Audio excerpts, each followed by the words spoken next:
On Thursday, President Ramaphosa will account to the nation on the work of government while setting out its program of action for the year. He will also speak on the state of the country, reflect on a wide range of political, economic and social issues within the domestic and global setting. But above all, the President will look at the progress made since his 2025 State of the Nation address. Last year, government committed to inclusive economic growth, job creation and building a capable, ethical state under the medium-term development plan. At the first cabinet, Lekgotla called to make an input into the contents of the State of the Nation address. Government spokesperson, Minister in the Presidency, Khumbudzo Ntshavheni, said significant progress has been recorded on the economic front. The cost of borrowing for the government of South Africa has reduced drastically. When we started with the budget last year, we started with over 13% cost of borrowing.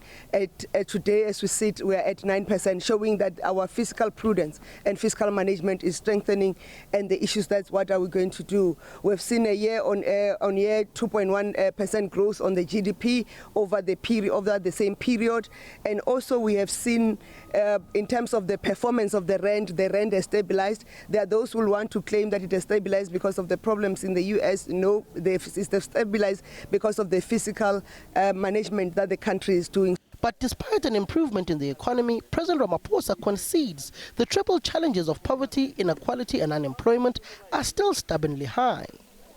For far too long, they've been relegated to the back rooms of everything. Through these programs, we are not only righting a grave historical wrong, we are unleashing the potential of our economy for sustained growth. We want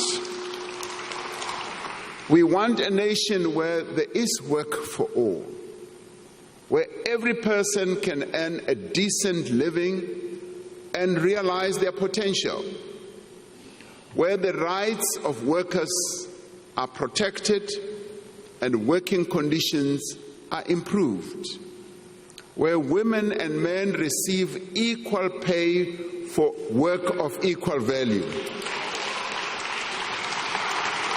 We need to ensure that growth creates jobs for all, and especially for young people. And everyone believes turning things around would center around a capable, ethical and developmental state, which remains elusive, at least according to political analyst Professor Susan Boysens. Given that so many other promises have already been made in previous years, it's not a year in which additional promises will fly.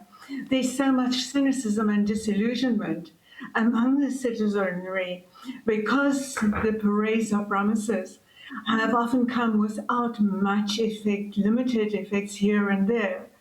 And it also comes at a stage, South African politics, where parties have to contest against each other and simultaneously show that they can actually cooperate at national and some provincial levels of government.